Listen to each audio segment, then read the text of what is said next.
राधा कृष्ण। आइए सुनते हैं भगवान की मत्स्य अवतार की कथा, श्री वारा अवतार की कथा और कमठ अवतार की कथा। ब्रह्मा जी सोने का जब समय आया तो उन्हें नींद आने लगी। उस समय वेद उनके मुख से निकल पड़े और उनके पास रहने वाले हयग्रीव नामक दैत्य ने उन सभी वेदों को चुरा लिया।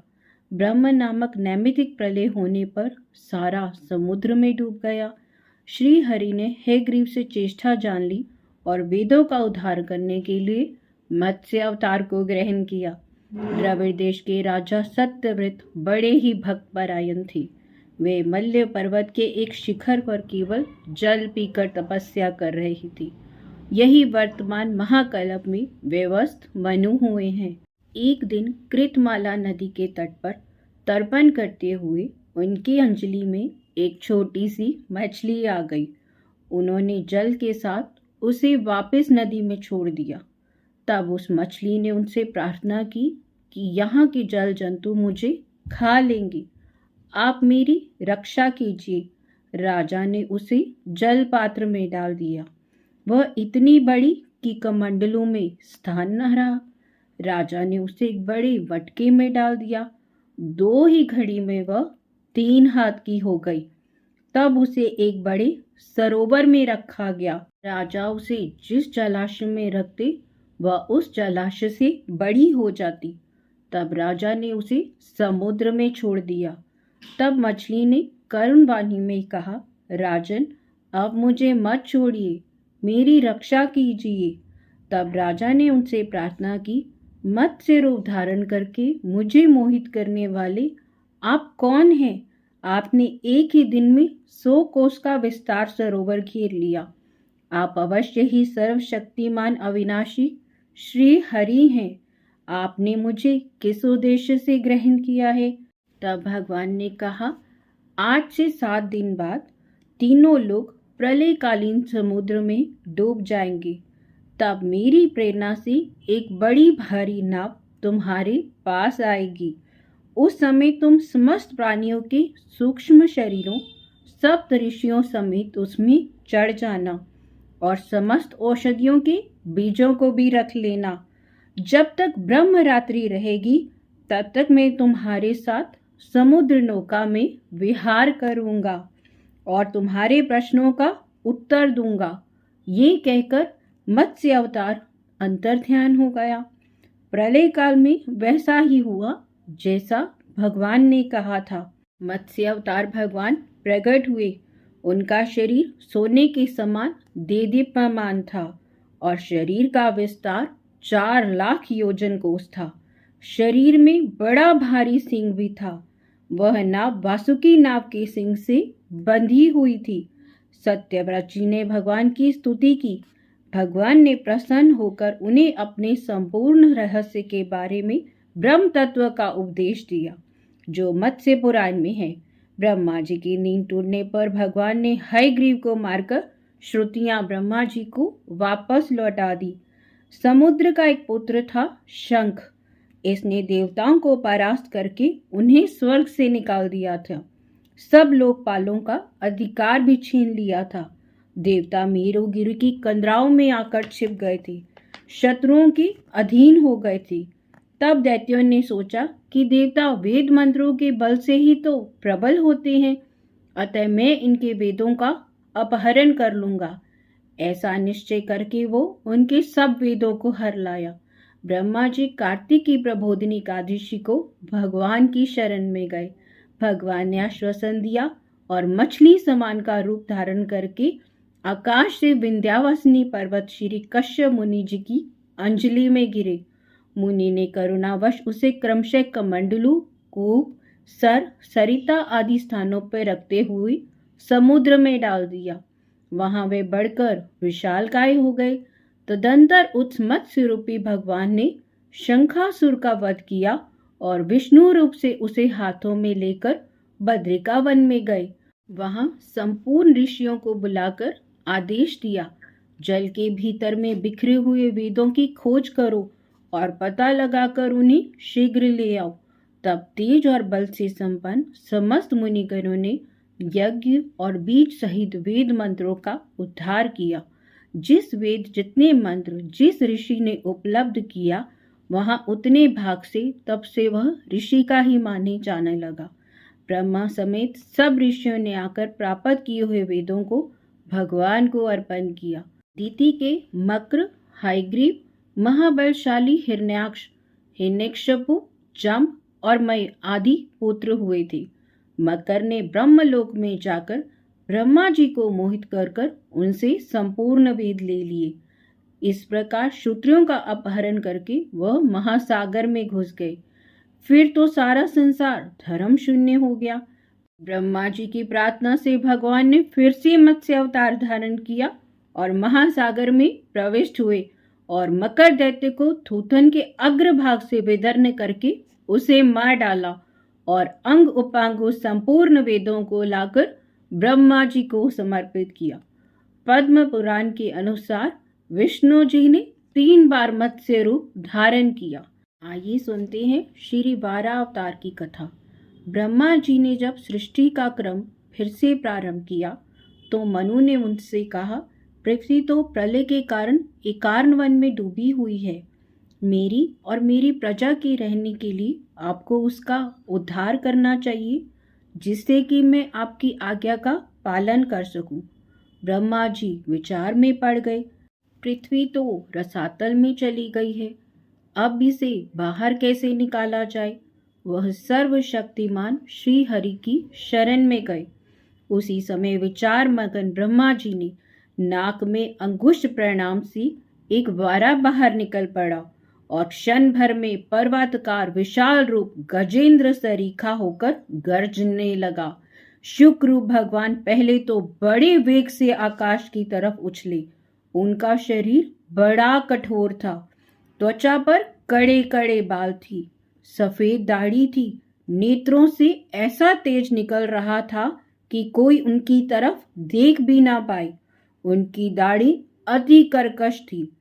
फिर अपने वज्रमय पर्वत के समान कठोर कलेवर से उन्होंने जल में प्रवेश किया। बाणों के समान पैने खुरों से जल को चीरते हुए वह जल के पार पहुंच गए। रसातल में समस्त जीवों की आश्रयभूता पृथ्वी को उन्होंने वहां पड़े हुए देखा। पृथ्वी को दाढ़ों पर लेकर वह बाहर आ गई। जल से बाहर निकलते समय उनके मार्ग में विकल डालने के लिए महाप्रकर्मी हिरण्याक्ष जल के भीतर उन पर गदा से प्रहार करता है और उन पर आक्रमण कर देता है। भगवान उसे लीलापूर्वक मार डालते हैं। श्वेत दाढ़ों से पृथ्वी को धारण किए जल से बाहर निकले हुए तमाल वृक्ष के समान नील वर्ण वारा भगवान को देखकर ब्रह्मादि को निश्चय हो गया, ये भगवान ही कर सकते हैं। यह सब हाथ जोड़कर भगवान की स्तुति करने लगी। आइए सुनते हैं कमट अवतार की कथा, जिसे कच्छप अवतार भी कहा जाता है। जब दुर्वासा ऋषि के श्राप से इंद्र सहित तीनों लोग श्री रहित हो गए, तब इंद्रादि ने ब्रह्मा जी की स्तुति की। ब्रह्मा जी सबको लेकर अजित भगवान के धाम को गए और उनकी स्तुति की। भगवान ने उनको एक युक्ति बताई। दैत्य और दानव उनके साथ संधि कर लो, मिलजुल कर क्षीर सिंधु को मथने का उपाय निकालो, मंदराचल को मथानी और वासुकी नाग को नीति बनाओ। मंथन करने से पहले कालकूट निकलेगा, उसका भय मत करना। फिर अनेक रतन निकलेंगे, उनका लोभ मत करना। अंत में अमृत निकलेगा, मैं युक्ति से वह तुम लोगों को पिला दूंगा।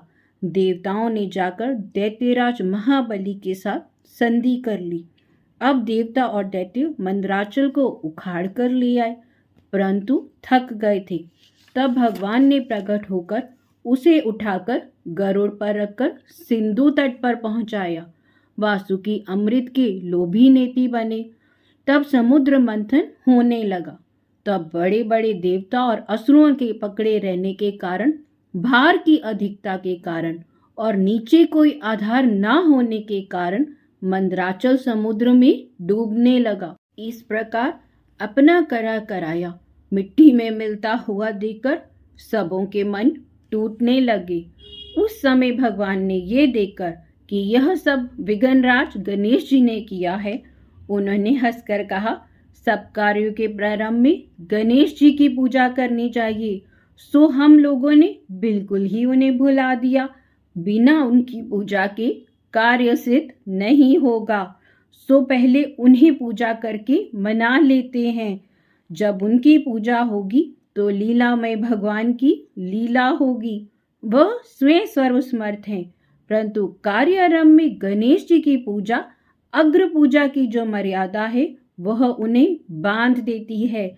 उनका पालन करने के लिए जब देवताओं और दैत्यों से ये परामर्श किया गया तो सब लोग गणेश जी की पूजा करने लगे। इधर भगवान ने तुरंत अत्यंत विशाल और विचित्र कच्छप का अवतार धारण किया और समुद्र में प्रवेश कर गए। 1,00,000 योजन वाली पीठ पर मंदराचल अपने ऊपर उठा लिया।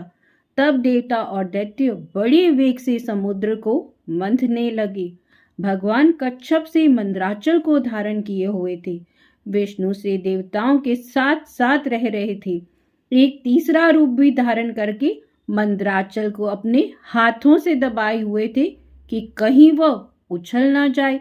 मथते मथते बहुत देर हो गई, परंतु अमृत ना निकला। अब भगवान ने सहस्त्रबाहु होकर स्वयं ही दोनों ओर से मथना आरंभ किया। उस समय भगवान की शोभा बड़ी ही विलक्षण थी। ब्रह्मा, शिव, सनकादि जय जयकार करते हुए आकाश से पुष्पों की वर्षा कर रहे थे। उन लोगों की ध्वनि में ध्वनि मिलाकर समुद्र भी भगवान की जय जयकार कर रहा था। समुद्र ने सर्वप्रथम हलाहल कालकूट विष को प्रकट किया, जिससे तरलोक जलने लगा। तब देवादिदेव महादेव ने उसे ग्रहण किया। फिर कई प्रकार की रतन निकली।